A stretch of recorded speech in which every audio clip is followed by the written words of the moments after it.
Toss me one, dude. Oh I God! almost got it. Straight to face. I got it on the second catch. Wherever you put your focus, there shall be success. That's a Jared Truby quote. Sounds true. Is that actually Jared Truby? Oh, it says so on the top. I mean, apparently. That's true. I mean, I agree. It says so right there. It says so on the card. When there's a problem in the cafe, what does taking ownership of it look like? Part 1. Part 2, how can you teach every member on the team to think like an owner? Part 3, how do you avoid the not my problem mentality? Oh, those are interesting questions. Those are hard questions. Those are real work questions. Those are cultural questions. Well, where do you want to get started? Not my problem mentality is pretty much how America works. So you're kind of working against the grain there to start, in my opinion. That one's not simple, but in the most simple answer, if you could start and never devolve, you could start with a place that looked and felt that way by way of teaching, training, culture. You have to be the kind of leaders who think ahead and make plans. And I would argue we have done a good job in terms of values, a mission, a generalized structure. But the not my problem mentality only lives and dies by the people taking action and never saying that, never allowing excuses to come into play. Like, I don't know how, or I cannot because, like, there's always a solution to every single problem. And if you don't have the answer, somebody somewhere in your organization does. So the not my problem mentality, I guess, goes all the way back every single time to the individual recognizing that the work they do is really important, as long as people in the organization will respond. Meaning, you know, as long as they don't ignore somebody saying, I need help with this, and you just kind of like let them be, this could be a positively cyclical relationship all the time. I think a lot of it comes down to how we see our work. Something Seth Godin said that I really liked was, quite naturally, if something is art, we figure out how to do more of it. If something is work, we figure out how to do less of it. Right. So how are we connecting what we're doing on the day-to-day and understanding that it matters? And part of that is, so there's multiple prongs or multiple avenues of responsibility. I think as owners, what we're responsible for is kind of laying that foundation and painting that picture of, if we come here, show up, and do this work day after day, why does that matter? Like, what impact does our work have? Right. And someone who's young or just entering the workforce, or is just kind of toying with this idea of work, like, might not be able to put that together yet, or might not understand, because a huge portion of our culture isn't really geared to see work like that. It's geared to see work as something that you have to do because you have to pay rent, and then whatever job you get, that's just the job that you're stuck with until someday maybe you'll get your dream job. That's something that just magically happens. So the idea that there's all these cool opportunities and that you can have a really big impact even at an entry-level job isn't something that's widely spread. So we need to communicate those stories. Top down, absolutely. Top down. And then that needs to be met with responsibility from the employees, and as an expectation, right? Well, part of it's cultural, but then part of it is people wanting to do the thing that's on offer. You know, people embracing the work that they have to do, and not just trying to avoid doing things that are hard just because they're hard, but embracing doing things that are hard because they deeply matter.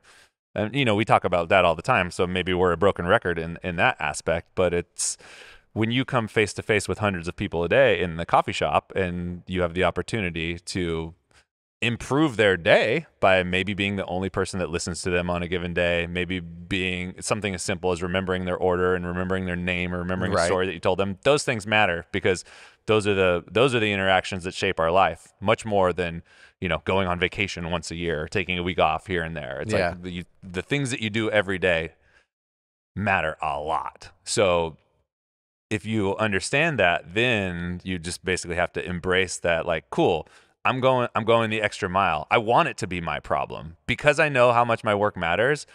I actually don't even see it as a problem. It's just an opportunity. Like, there aren't any really, there's no problems.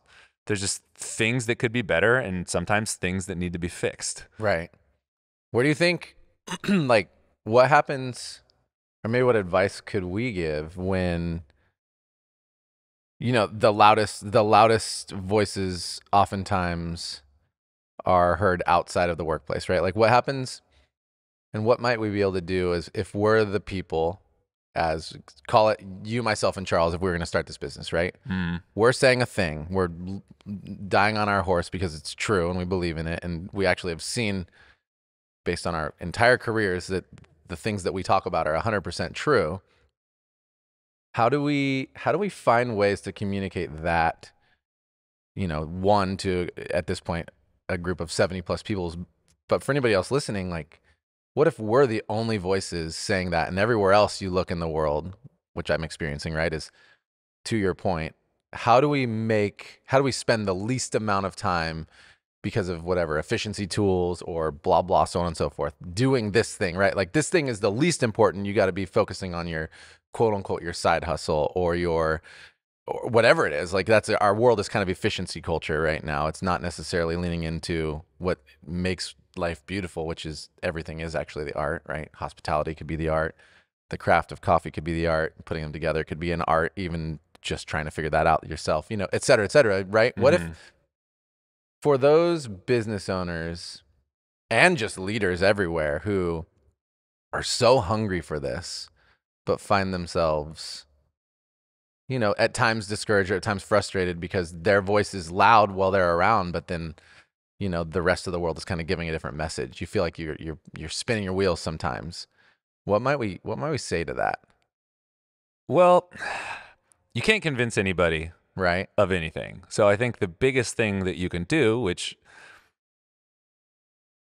most people probably don't have, is really, really clarify your vision, really clarify what you're trying to do, and really clarify those things. Right. And most people think they have them clarified. And in my experience, most businesses don't have a crystal clear vision. They don't have a really good idea of what it means to show up and do the work, what impact that has to make. So let's say you've got that down. Then the second thing is what we just talked about. You need to find people who want to go with you.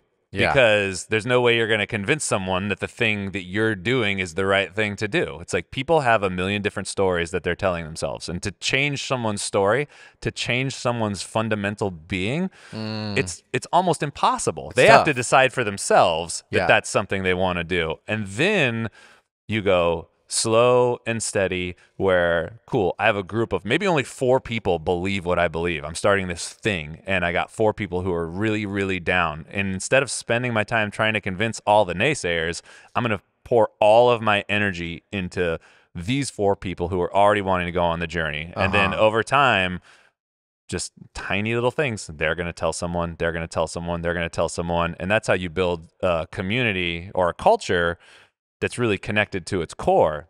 Now, it's frustrating to do that because it takes a long time. There's zero instant gratification, and it sometimes can feel, I don't know, well, it can feel like nobody's listening to you, one, or it's like, man, I have this really good message and only 4 people give a shit. And it's like, well, that's awesome that 4 people give a shit. Like, that's not it's nothing. Still awesome. That's something, you know? Think about, one of the things that's really interesting that I think seems to be lost in the culture is the power of the individual. Think of yourself. You are only one person. Yeah. But when you find something that you deeply resonate with, or find something that changes your world, like, it makes a big difference. You know, it makes a big difference to you and the other people in your lives. So like, the fact that you're only impacting 4 people is like, you might be thinking about that wrong.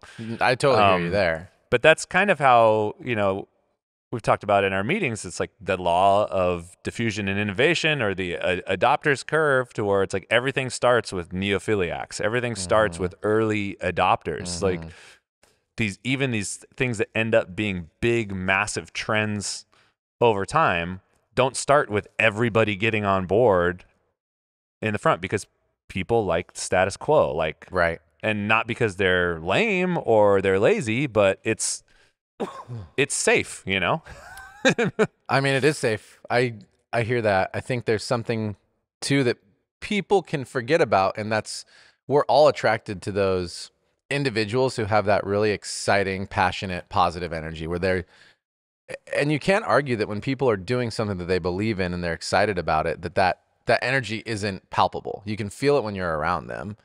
So there is something to be said about remembering the power of the individual. And that I do want to say is going to ebb and flow, because human beings can't just like operate on 1,000% crushing it with their own, even the shit they love all the time. Like, it just is the facts, right? Like, there's going to come a point where work will feel like work, but it's important. I think what you said there is really wise, to remember that as an individual, to be able to tie yourself back into portions of the work that really spark you again, so that you can continue to offer that up and help people to remember, like, hey, I also have this ability. Because that's, I think, part of leadership, is being able to show people that you can, your energy can feed them, et cetera, et cetera.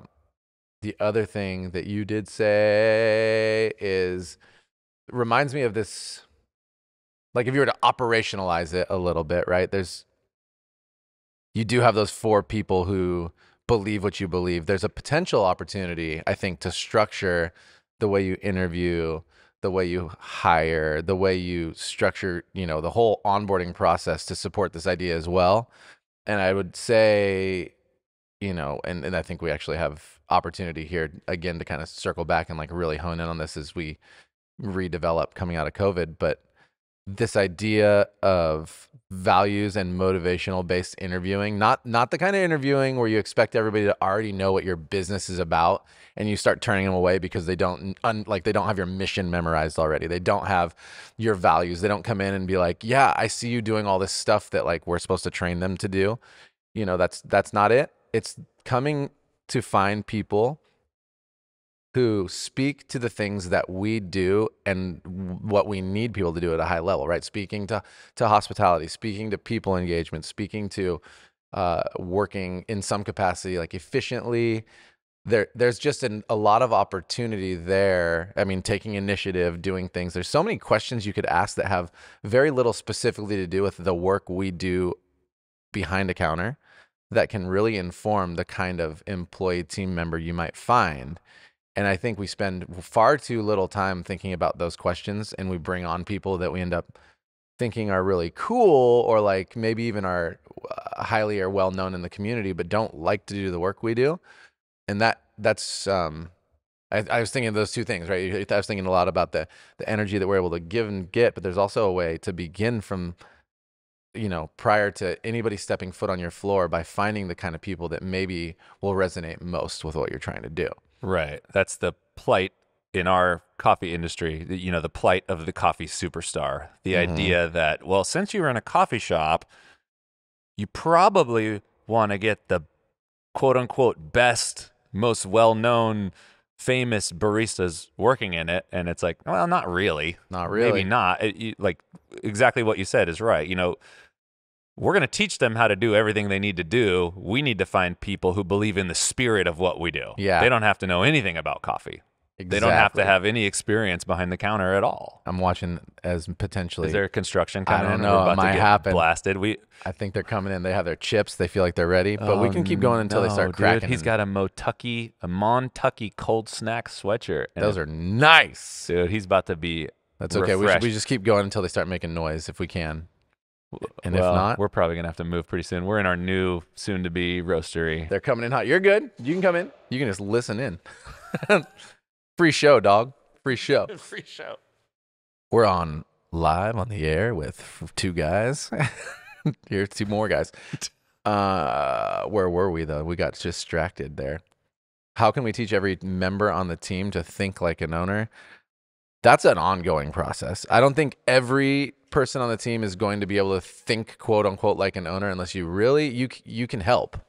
But you have to we have to really give a lot of ideas. We have to give a lot of examples of what it might look like and maybe paint pictures. Like for me, growing up, it was hard. This will be my experience. So like starting Verve, right? I was there. I was employee number 1. I had never had any pure autonomy, nor had I had the ability to make decisions that would make a difference, I thought, right? And the way I was brought into all my workplaces was, unless it falls in this kind of specific walled off area, you do not delve into making decisions without being told that it was okay. And so there came a time when we did open the company where they're like, well, just do it. And I'm like, well, I've never done it yet. And what I know is fairly limited. So I'm like, not necessarily comfortable, one, going too far because it's not mine, which is something, like I said, we can start off from the beginning and start painting pictures and giving examples. But the other part was, what happens if I do the wrong thing? That's kind of too easy to address. We can get there pretty quickly. Then there's the last one, though, was like, I actually just don't know for sure what to do because this is my first serious job and I've never worked more than 25 hours in my life. And the things that I know are very limited because I haven't been taught any of these skill sets yet, nor have I been taught how to problem solve certain things. And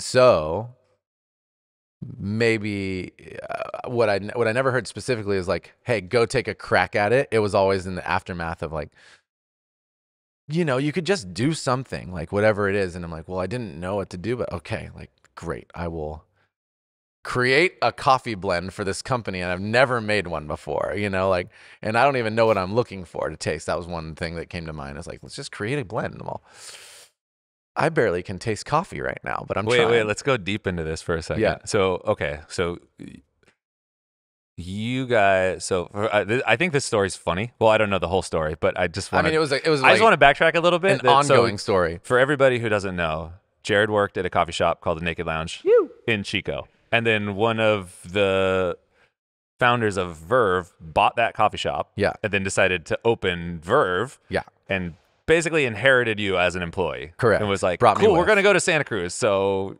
you want to go? And you're like, yeah. So now you're in this new city, new place, new company.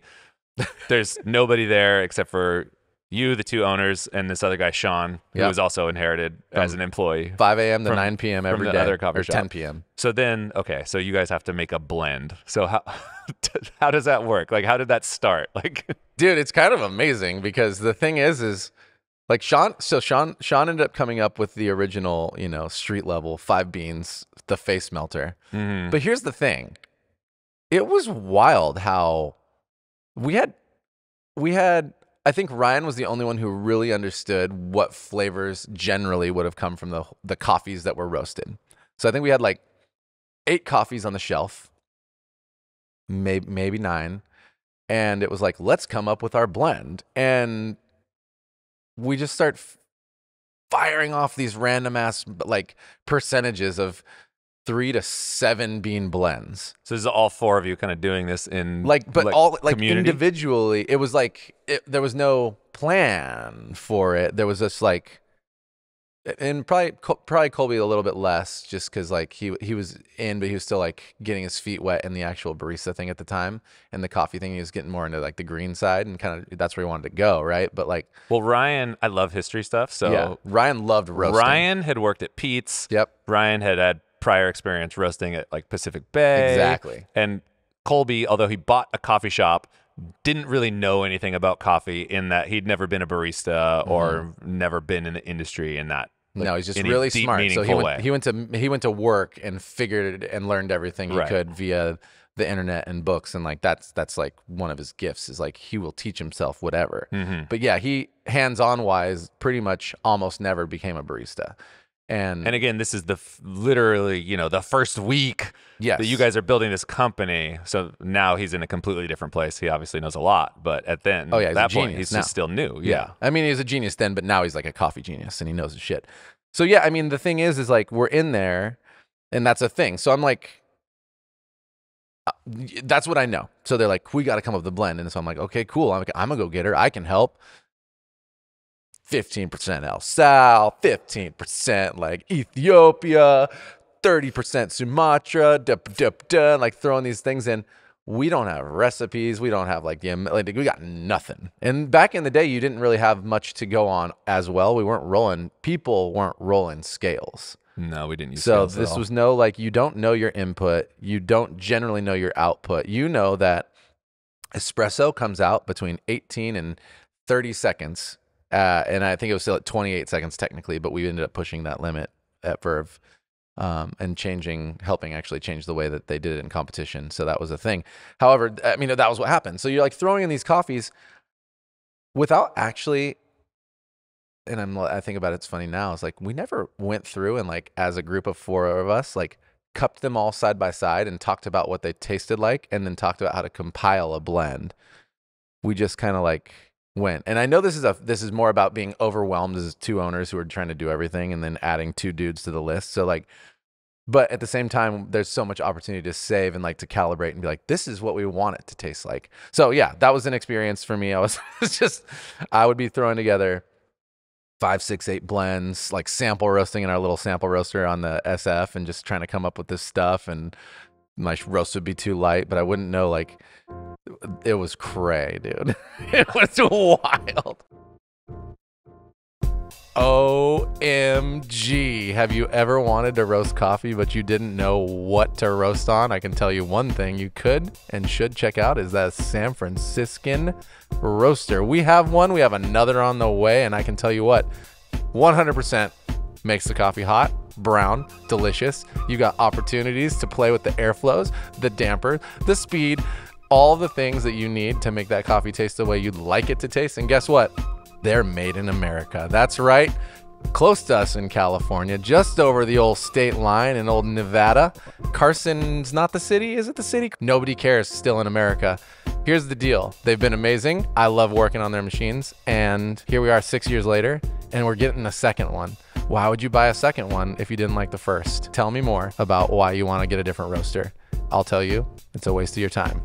Get the San Franciscan. And guess what? They'll answer the phone. They'll send you roasters. They'll build you roasters. They'll make it custom. We made it custom. It's really fun. Do you want to express yourself not only through coffee, but the feeling of the roaster within your space? Freaking do it with San Franciscan. So in that experience, how does that play out in terms of, okay, I feel empowered to take ownership. I feel disempowered to take ownership. I felt like, well, here's the thing. Like, the street level that ended up being the face melter street level, which everybody 24 grams of coffee into a basket, 19 grams out and a 42-second pull without barely, like, no wiggle room. You had to pull them exactly like that every time. Ending up tasting good came out of coffee that was less than a day old, and us being like ripped on trying coffee all day and like laughing our asses off. And being like, just let it ride. And like, Sean's like, and the reason we know it's 24 grams was way later. Like after we got open for a little bit, scales got introduced. Well, everything was in ounces back then. Yeah. And you would rarely measure it for real. So yeah, what would happen? Well, this is what led to scales. Yeah. Which is basically, okay, cool. You would get those graduated shot glasses where it's like 1/4 of an ounce, 1/2 ounce, 1 ounce. Yep. And you would sometimes pull into there and then we did. For sort of a calibration. Yep. But mostly you would just take what you learned from that and pull into the shot, into the demi that you were going to be serving in. Yeah. So you're just kind of ballparking it. You're like, that's about 1.5 ounces. Yep. Or that's about. And you got pretty good. Well, that's about, you got really pretty good. And then you realize all of the graduated cylinders were completely, those weren't calibrated at all. You know what I mean? Yeah. Like half ounce in one was like 3/4 ounce in another because the lines weren't perfect. It was just a mess. And you would sometimes weigh your dose, Yeah. like maybe Sometimes. once a day Yeah. on a scale that only had 1 gram resolution and then you not find 10th of a gram. And totally. So And I then remember- you go like, okay, 24 grams is like, it looks like this. And in an 18-gram basket, 24 grams means basically if you're not seeing the screw head from the freaking It's like dispersion to screen, the you brim. didn't put enough coffee in. And that's just that. that was funny stuff. So, I mean, to answer your question, here's what it was the thing, right? You come up with that, ends up tasting good. And it did actually taste good. Like people would come and be like, wow, I can't believe this tastes good. I think people have experienced something similar at like a place called Bear Pond over in Japan, right? Really small, just like these drips, this syrupy, like quote unquote perfect. And it tasted great. And the blend worked while we had those coffees. But to your point, the empowerment wasn't backed with any reason. There was no like, these coffees worked. It was like, it felt like a miracle. Like, yes, we found one. And then we'd go and we'd be making it. And every time people who were important in the coffee industry came in, I would be pulling them quote unquote perfect as best as I could. And they actually were. And it'd be like, that one's not good enough. And be like, we're not even tasting these. Throw it away, throw it away. And there'd be like 16 of them. So I'm like, you know, you don't have this, you don't have a balance of like, I'm empowered to pull the coffee how we know how to pull it, nor do we actually know what we set out to do. We just kind of felt lucky. And it ends up, by the way, going dramatically more intentional from there, but that's how it started. So, you know, you put yourself in somebody's shoes and it's like, great, we did it. I know what to do. And then you're trying to make these coffees and you're like, that one's perfect. And it's like, no, it's not. I'm like, okay. And then like 16 shots go by and it's like, I don't know what to tell you, dude. So this is Matt Williams who like roasted at 4-barrel and like, he's here just to get a coffee, but we're making it feel like we don't know what we're doing. Sense of ownership in terms of being able to create the thing, but then when it comes to the day-to-day, I don't even want to say a lack of trust because I know Colby and Ryan and they're both, you know, neurotic in the similar way that I'm neurotic. Yeah. You know what I mean? Yeah, it like can be fun. Yeah, like I think we have a lot in common where there's this you want things to be a certain way. Yeah. And when you're new and you're there all the time and you're serving people that are quote unquote important, you want to show your best. So, but it's, and I totally get that. But so a way that probably could have gone better was just like realize, and you have to disconnect from it at the time. You know what I mean? In the same way that I've had to go through the process of disconnecting it from myself as a business owner, where it's like, well, Jared wants the same thing that you want. Right. Actually, you know, Jared wants to serve the best coffee as much of the time as possible. Like if anybody wants that, that's something that you want. And I think that's one of the things, again, it goes back to that culture and is just really understanding who you have on your team. And this guy's been a barista for a while.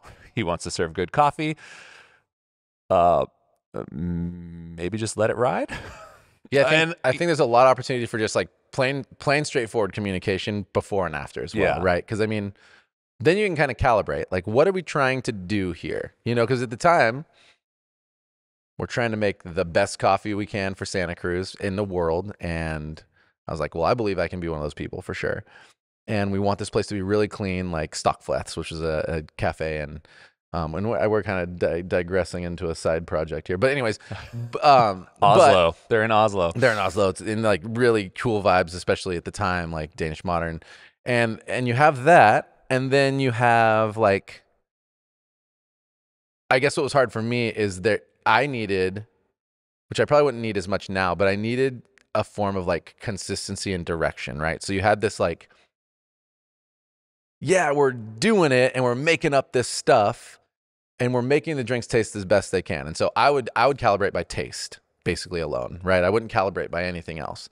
And then this is definitely my youngness. We introduced shot glasses for syrups and started weighing them. And I remember I would be able to basically, for the most part, like hit the amount of syrup that made the drink taste the best. But it wasn't, and by weight, sorry, I mean the ounce glasses again, right? A certain amount in the ounce glass. And then all of a sudden we had to like measure in one glass, but not measure anything else. And that was confusing to me. So I didn't adopt that early on. And I fully should have. This was me totally being an egocentric young person.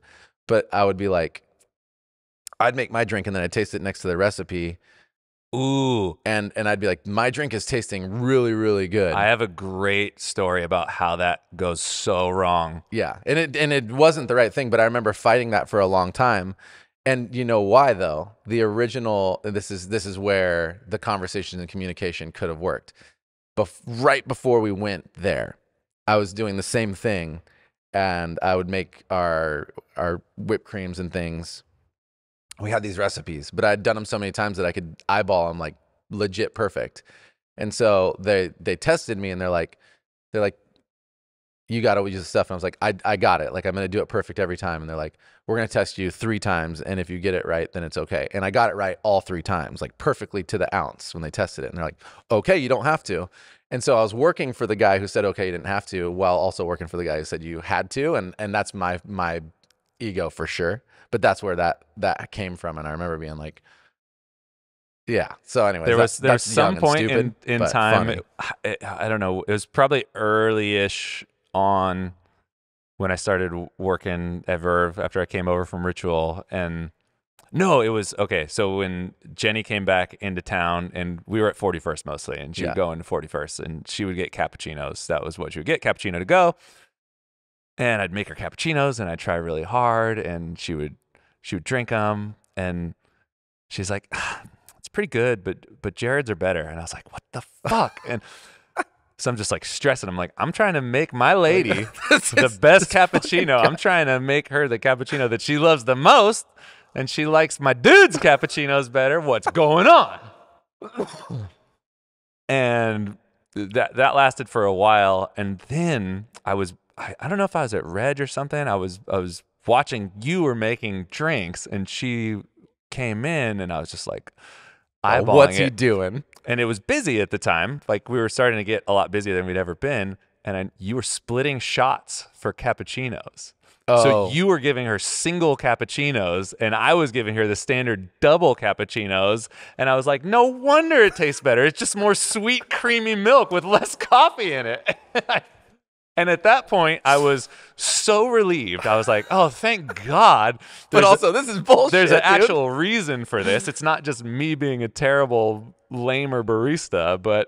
And then I was like, oh, so like that's the opposite case. That's where, that's you taking ownership, being like, this is the right way to do it. But the it's best tasting for this individual. but it's not. Yeah, it's not. It doesn't set everyone else up because it's if not you're translatable. right? If you're the only person that's doing that, then like, oh yeah, she loves Jared's cappuccinos, but every other person in the store makes her a less good cappuccino. Yep. So that's where kind of like the shot glass thing. It's like we need to have a culture where everyone's adopting the same best practices so that the guest gets a repeatable, consistent product. Yeah. And yeah, of course, you do whatever when you're, in your 20s, Dude. when you don't have that structure, and you're young, and you're like, I know the fucking best way to do this. It's, it's a mix. So it's kind of to go back to the question, how do you teach every member on the team to think like an owner?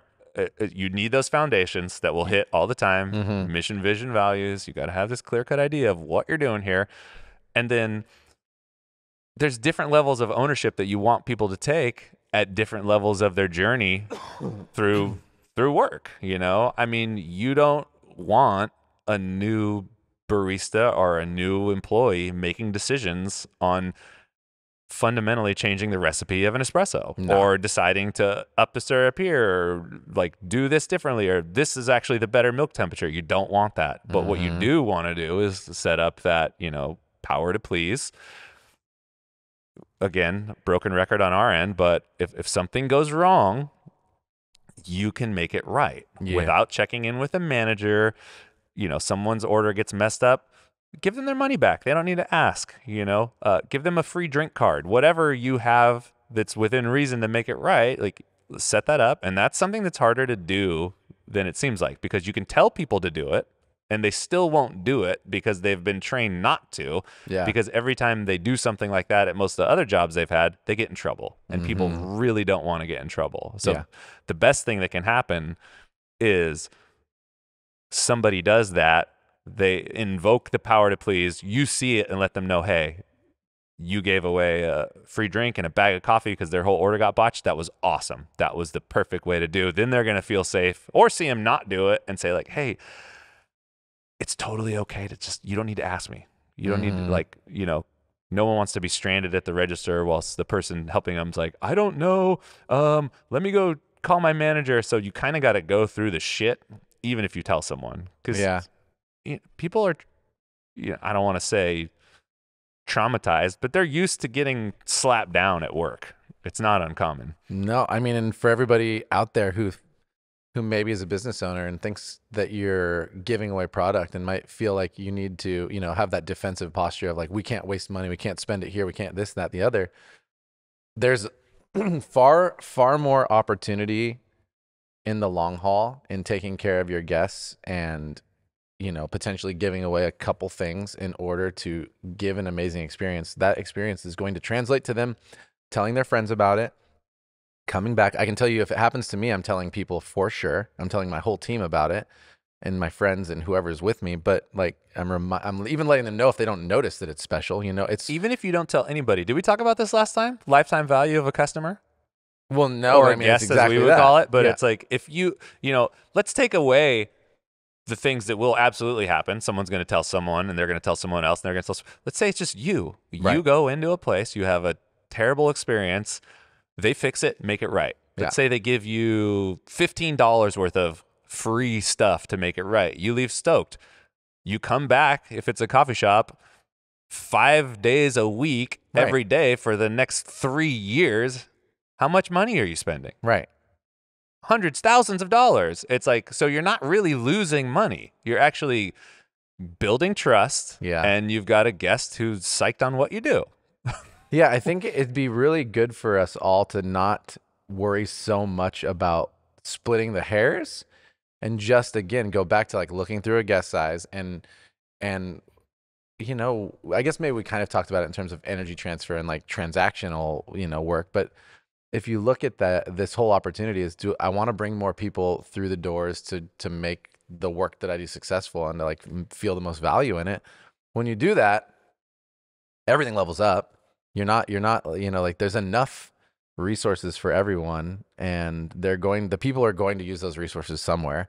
If you can make it worthwhile for people to use their resources of money and time at your cafe or your establishment, then you've done a great job. And there's intention behind that. There's paying attention to what's going on and deciding to make a call. Like if you do have the power to please, you just have to step right back and be like, okay, that didn't work out. What can I do? And it doesn't have to be super intense a lot of times. It could literally be talking to them, making them another drink, right? It could be, there were some kids in Portola, they spilled their milk drink.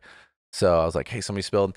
And instead of making the mom clean it up, you come clean it up real quick. And then you hit another steamer on the bar. And it's like, that's that. It's simple as that. Like you just made their day a little bit better.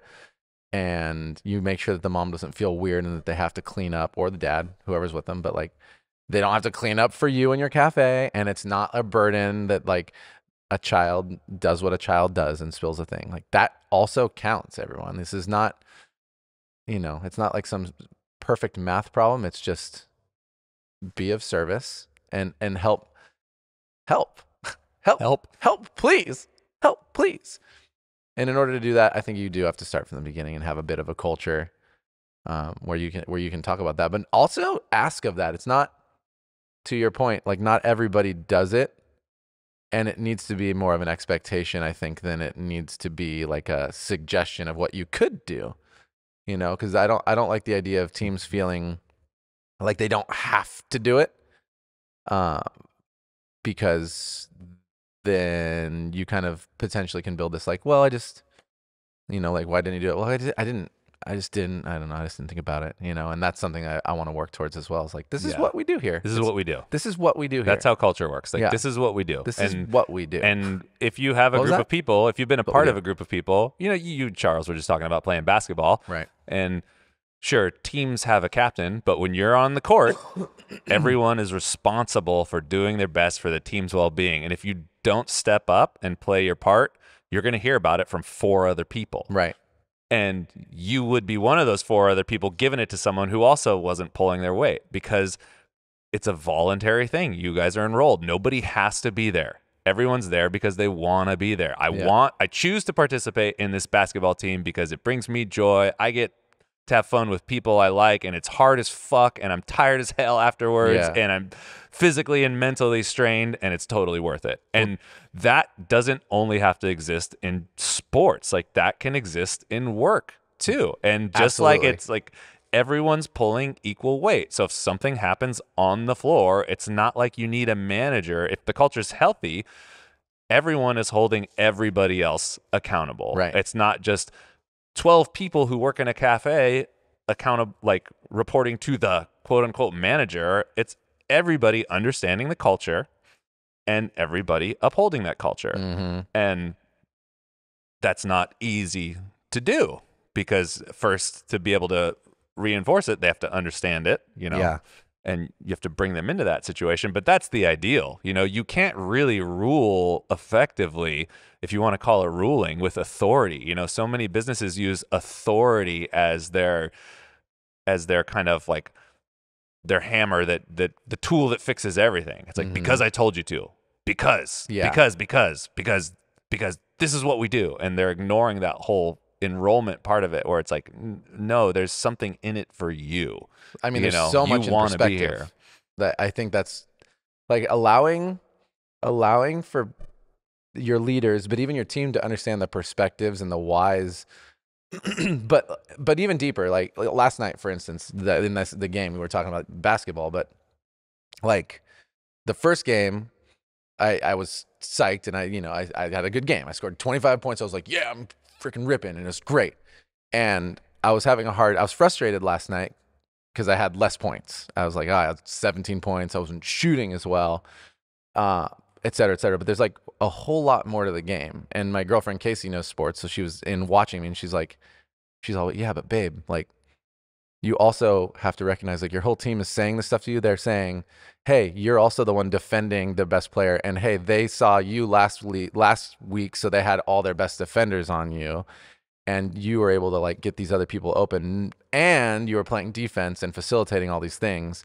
And I would just say, like, as an individual, myself, but people out there, you might pigeonhole yourself into thinking about success in too small of a perspective, right? Like, my perspective was, well, score 25, can I score like something like that again? You're going to put up 25. But on a team, in a cafe, anywhere, like, everybody's going to have their good days and I didn't even have a bad day. They're just going to have different days, and they're going to contribute as well. If you have a good culture, you're going to contribute as a team. Everybody's going to give something to that team, whether you're the least experienced or the most experienced, or even sometimes, quote unquote, the most talented. Like, your gifts are going to come out in a different way in a different day. And that's something I think that's pretty important. If you have a healthy culture, everybody sees the perspective of the bigger picture, right? You're looking through the guest eyes, and you're looking at your hospitality experience, your coffee quality,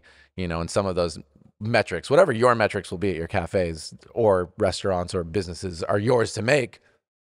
But when everybody understands what those are and what winning looks like, you can have somebody like my girlfriend be like, hey, you guys won, and you won because you shut down their best shooter on like in moments where it mattered. And that's the same thing in the cafe. Hey, we won the day today because, well, so-and-so was over there slaying bar and getting all the credit for the coffee. You were actually not wasting time. You were doing the dishes. You were getting set up with all the stuff for turnover. And you made sure that we were out of here exactly on time, if not early, because you didn't waste the day. And same with the person on concierge. You are over there. You're not spending 5 minutes per guest chatting it up when there's 9 people behind them. You are connecting, you're moving them along, and you're allowing for the whole place to feel special. And to me, that's the magic that I want to everybody to feel in our company and the work. It's kind of laid before our feet again, coming out of the pandemic and painting these pictures that, half, if not 75% of our staff team never saw those core groups rocking with you and I exactly out of the gate how this is supposed to look, and those perspectives are so powerful. I don't know. I got on the tangent. But You're on a tangent. That's okay. It was that. Well, I think that's how you feel empowered. I think like when you know those things, you feel empowered from everywhere, and you don't feel empowered to. You don't feel boxed in and empowered, and I think that's why I like that. I never liked feeling like my work was. I feel empowered when my work is more than just make the recipe, make the coffee fast, and I think that's why there's value in what I'm talking about, is stepping beyond that and being like, actually. That's part of what I'm doing today, but I'm also a part of this whole other thing, this circle of life. Yeah. And that to me is, I think, where you can feel actually empowered and feel like your work is valuable every single day. Right. And then we're back to where we started, which is understanding the contribution that you're making. Right. Which is perfect. It's a great way to end this one. That is a great way to end this one. Hey everyone, that's the podcast for the week. Thanks so much for listening. If you heard something that inspired you, let us know, or tell a friend. These are the types of connections that are the most important to us and that we seek to create every day. If there's something you heard and you want to know more about, send us an email to podcast@catandcloud.com or head to our website, catandcloud.com/podcast, and let us know. While you're on our site, check out everything we have to offer. Dive deep into one of our single origin coffees or pick up a little treat for yourself. We have something for everyone, so check it out. Also, find us in the usual places, YouTube, Instagram. We're always there sharing amazing things. All right, that's it. Thanks everyone for being awesome. We'll be back next week.